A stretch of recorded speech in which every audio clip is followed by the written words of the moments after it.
Welcome to Real People, Real Voices. I'm your host, James Jackson. I'm your co-host, Pastor Wayne Moore. Always a pleasure to host with you. It is, Brother Jackson. Always good to be in your presence. It's always good to be with the WHMB TV 40 family. Absolutely. And speaking of family, if you can give the role of our sponsorship family. Yes, our sponsorship family is Tamiko and Associates Real Estate Group and Martin University, Marion County Public Health Department, Isles Modern Clothing and Shoes, Lee Coastal and Crawley, North Side Windows and Gutter and Cleaning, Fervent Prayer Christian Academy. Make sure you start your children off in a place of learning, and that would be a great place to get started. His Place Eatery, good place to get a good catfish dinner in the latter part of the week, right there at His Place Eatery. Yeah, Dr. Moore, what's wonderful is our sponsors. We have a relationship with them one way or another. Yeah. They're just not sponsors. We actually interact. So that's one. Want to encourage you all. Yeah, it's wonderful to have sponsors that you can talk with anytime and encourage them to keep doing what they're doing as they encourage us to sponsor them. Absolutely. We also want to encourage you all to go to WHMB TV 40 on YouTube. You can watch this show when it's over, as well as others that you might have missed. And like us on Facebook. We're there waiting on you to share this particular show and others. And I want to encourage you all to watch the Morning Fellowship with Dr. Wayne Moore at 8 o'clock on, I think it's Monday through Friday, isn't it? Monday through Friday, man, at 8 o'clock to 9. I started from 8 to 9. Now it's going to like 9:30, quarter to 10. But it's a great opportunity for people to come on and talk and hear what's going on throughout the community. Yeah. Show. Congratulations. It's doing really well. Thank you. We're excited about you all, and we have a wonderful guest who's going to be joining us, and you don't want to miss Christian Strickland. She is the newly appointed president, Madam Walker. I'm getting all tongue-tied here. Yeah. CJ Walker. CJ Madam Walker Building. CJ Madam Walker Building. Yeah, so, that's why we're here to help one another, brother. Yeah. And this is going to be an exciting interview with a lot of what's going on. The Madam Walker Legacy Center is what she's really going to be talking about. So you don't want to miss these next few moments. We'll be back after these messages.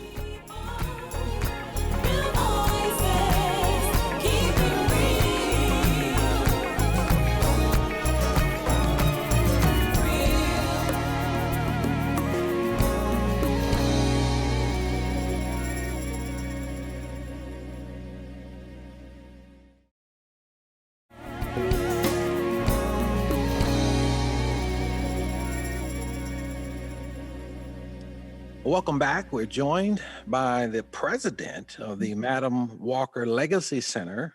Christian Strickland is joining us today. Welcome to the program. Thank you. Thank you so much for having me. And we're glad to have you, and congratulations. Thank you. Yeah. So how are you adjusting and acclimating to this new assignment? Adjusting pretty well. I am on day 7. So this is just the second day of my second week. But yeah, I'm enjoying it right now. I'm listening. I've been on the board for about 3 years before, so I am aware of some things, but it's nothing like being here every day. And so just getting to know the staff in the building and just taking time to listen and learn. Who's the board president, if I might ask? Joyce Rogers. Joyce Rogers. Yes. Who's the vice president? Willie Stroman. Okay. Well, could you give us the board members real quick? Yes, I don't have them all right in front of me. Okay, well, don't worry about it. I don't want to leave anybody out. Okay. Well, you're in the historic Madam C.J. Walker Building, and restoration is taking place. We probably have some viewers who are interested in knowing how that's going. Where are you all in the process? So the building, for the most part, is complete. There are a few more things that we are just waiting on, like AV to come in, but the building has been restored. I'm sitting now in the new offices of the Walker for the Walker staff, and the theater has been restored. At the beginning of 2020, we had our annual MLK event actually here in the theater, and then COVID hit. mean, our initial goal was to have a grand opening in 2020, in June of 2020. And now we're looking at trying to do that. Hopefully, if COVID will allow, we are looking at trying to do that later this year. I would say to be on the lookout, probably by summer, that we'll start doing small tours so that community members that are interested can come in and tour the building. So therefore, you're looking for people to occupy those offices, apparently. Yes, so there are some office spaces that are still available, as well as the use of the ballroom. We have already started opening that up if people are interested in having events in the ballroom, as well as events in the theater. We're currently doing a lot of events virtually. We actually have a Jazz on the Avenue event that's going to be our first hybrid event on this Friday for Jazz and Poetry Month. So the poets and the artists will be here in the building. But we will live stream the event. So there won't be an audience this week, but it is the first time that we're actually using the theater for an event because of COVID. Outstanding. And that area was one of the most vibrant areas in Indianapolis, particularly for Black folks. Mm-hmm. Are you hoping to recreate or resurrect that vitality and that vibrance down there with some of the things that you guys are planning to do? Absolutely. That is definitely a goal of mine. You know, I grew up, I'm from Indianapolis myself, and for a while didn't live very far from here. But I always remember hearing my grandparents talk about Indiana Avenue and having, you know, a good time. I really would love to be able to do whatever I can to help to bring some of that vibrancy back and programs back through the Walker. You know, one of the things I've really planned to focus on as the new president is that we all know and have heard about who Madam Walker is. And for those who are from Indianapolis, they may have heard about what the theater meant in the past, but not so much as far as the actual organization, the nonprofit, and what the programs are and what impact they've been able to have on the community. So that's definitely one of my goals, is to really, you know, like work with the team to come up with a new strategic plan where we can have some impactful programs that we can be known for and will help and support the community. So that simply means you're going to have to create a great marketing strategy for neighborhoods and communities. Is that right? I mean, that will definitely be a part of it. Okay. Yes. Tell us about some of these programs that you all are looking to have. One of the ones that I thought was very interesting was the Daddy Do Day contest. Yes. Say more about that one. Yeah, so this would be our second year. We did it virtually last year. So playing off of the fact that Madam Walker, you know, was in the beauty business, that we wanted to celebrate the relationship between dads and their daughters. And so it's a social media campaign where we're encouraging fathers to share pictures of themselves doing their daughter's hair. And telling us a little bit just about their relationship. So it will kick off on Father's Day weekend, and it will go through the month of July. And then we'll work with, we actually have Griff from the Erica Campbell Morning Show, as well as B Swift, who's also a girl dad locally, who have been, they were involved last year and they're going to be involved again this year as judges. And we'll honor, you know, one of the dads. So it's just a fun loving way to really highlight that relationship between a father and their daughters. Wonderful. Yeah. So we're excited about that. Yeah. Let's talk about the partnership if we have time in this segment. Let's talk about the partnership with IUPUI. Okay, yeah. So of course, IUPUI is one of our main partners. They are a neighbor. And as I say, because they're a neighbor, there should be a partner. So they actually have supported us. They have space. They are doing their Africana classes on the second floor of this building. And I do want to be clear, because I know that it is something that is always out there, whether or not they own us or not. They do not own the Madam Walker. They are a partner of the Madam Walker, and they do support us. And so one of the other ways in which they support us is with their event team. And so they support that by having someone who's on site that helps us, because our staff is small, with managing the team, or managing like events and things like that that come in. So they're the ones that help us to book it, but it still all goes through the Madam Walker staff and me specifically. Outstanding. And for those of you who are just joining us, and those of you who are here, Christian Strickland, who is the president of the Madam Walker Legacy Center, we have to take a quick break. We're really enjoying all the information. When we come back, we'll be talking about some wonderful things taking place there. The Walker Summer Institute. Christian will talk about that, as well as the events that include On the Avenue series. So we're looking forward to hearing about that and much, much more. I'm James Jackson with my co-host, Dr. Wayne Moore. We'll be back after this.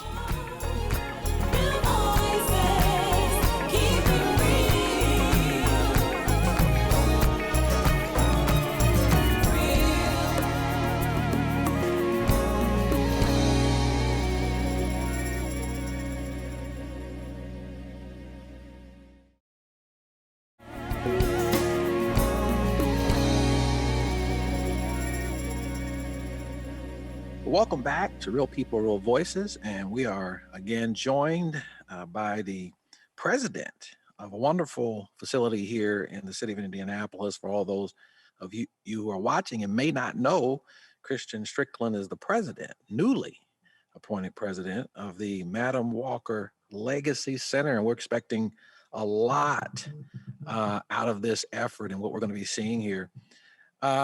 Just before break, we talked a little bit about the Walker Summer Institute and the On the Avenue new series. Can you say more about that? Yes, and so the On the Avenue series is really in honor of the Jazz on the Avenue, and the fact that we know that people remember having such a good time on the Avenue in back in the day. And so over the last several months, we've had different events. We've had our Laugh on the Avenue. We've had a couple of comedy shows. The most recent one was in March, where and as part of Women's History Month, and we had 3 female comedians. We're going to do our next Jazz on the Avenue this coming Friday in honor of Jazz and Poetry Month, and we have local bands and local poets that will perform. And then on May the 7th, I believe it's May the 7th, we're going to do our next paint set. And so we'll have a local artist that will lead mothers and daughters. I already told my mom to get ready because she's coming, and we're gonna do that as well, and follow Deandra as well as why we paint and we sit. So as part of our Mother's Day event, there will be some more that we will do. We'll do another Jazz on the Avenue at the end of June in honor of Black Music Month, which is in June. So we'll do another one then. Hopefully, by that time, we can potentially look at having some in person. Outstanding. Yeah. Tell us about the next steps that the Walker is going to make as it relates to new strategies and plans. Right. So we are actually in the process of starting a new strategic plan. Our last strategic plan ended at the end of 2020. So part of my plan for my first 100 days is to review where we are and what all had actually been accomplished, and then put out a report to the community. We're looking at hosting sometime by late fall a report to the community, an annual meeting, so that we'd be able to share that information out. And with that, create for the rest of this year an interim strategic plan so that we can go through the appropriate process to create a new 5-year strategic plan. Initially, my thoughts are we want to definitely continue to support Black entrepreneurs. I'm looking at women's equity, social justice, as well as arts and entertainment as being 4 areas that I feel like that the Madam Walker Legacy Center should be focusing on. Some time ago, they were talking about doing some renovation, some major renovation with the Buckingham Group, which fell through, I believe it did, and which had some minority participation. Are you all going to look at in your strategic plans for the Madam Walker building something on that order again? And will you also have minority participation as well? Yeah, so let me clear that up. The actual renovations and the $15 million that we received from the Lilly Endowment to do the renovations to the Madam Walker building have already been done. The deal with Buckingham is for the 719 building that's next door. And so those are 2 separate things. That would be a sale of that building. Buckingham didn't have anything to do with the endowment dollars and the renovations to this property. That property, they did have a proposal that they did decide to pull out of. We are taking open proposals for the sale of that building, not the Madam Walker building, not the theater. That is a separate building next door in between us and the Indianapolis Urban. Okay. And so you're probably looking for a company that will do renovation there eventually. For this building? Yeah. The building has been renovated. Okay. Yes. The $15 million that we received in 2018 from Lilly Endowment has renovated the building. Okay. So there are some additional things. For example, we would love to now, the ballroom's been renovated. The entire office space has been renovated, as well as renovations to the theater. What we would like to do next would be to make another space out of the roof area, so that we could be able to potentially have rooftop parties as well. Is that something that's new and exciting? But you should come down and visit, and I'll give you a tour. I plan to, but it sounds like it's going to be a great opportunity for the city of Indianapolis. But the Absolutely. other building, not this address that has been renovated, but the other building that Buckingham was working with, what will be the plan for that building? So that building, the plan is that we want to sell that building. And so whatever proposal that we decide to go with, once that building is sold, it would be on whomever it is that purchases that building of what they do with it. Yeah, okay. Mm-hmm. I think that is important. Seating capacities in the theater and the ballroom. It is at 890 in the theater, and the capacity of the ballroom is 300. And as we understand it, you all are looking for folks who might want some downtown office space. Yes. It's strategically located right off the highway there. And for the folks who might be watching throughout central Indiana, you can get on the interstate and pop off the highway, and the office space will be right there. Are you guys accepting those or putting out those invitations now for people to perhaps get in there? Yes, and so again, now that we're getting a little bit more leeway with COVID, we will definitely be pushing that out more. It's something that has been out there, but there hasn't been like a specific push from the Walker. So that's definitely something I would, love to do. My plan is, of course, to talk with the Black Chamber and some others. I think it's a great opportunity. It's a historic building, and if there are, specifically, Black businesses, small Black businesses that are interested, as you said, if they're looking for downtown space, what better place to be than here at the Walker Legacy Center? Yeah, and perhaps we may be able to do a show there at some point. Yes. Real People, Real Voices show. What about that, Dr. Moore? Well, I'll work with Jeff behind the camera, and I'll let you and Miss Strickland do that particular show. I'll just fade in the back and just help my friends in the truck and let you all do that show. Well, we'll let that be the last word. And you see the coffee pot area. There was, back in the day, there was the whole coffee pot area that's been opened up. So yeah, you guys have to come down. Let me show you around. I think you'll All really, you'll be pleased. We'll do that. You've been a great guest. Thank you so much for taking time with us. We know you're very, very busy. All the best. Thank you so much. The Walker and all your endeavors. Stay with us. We'll be back after this.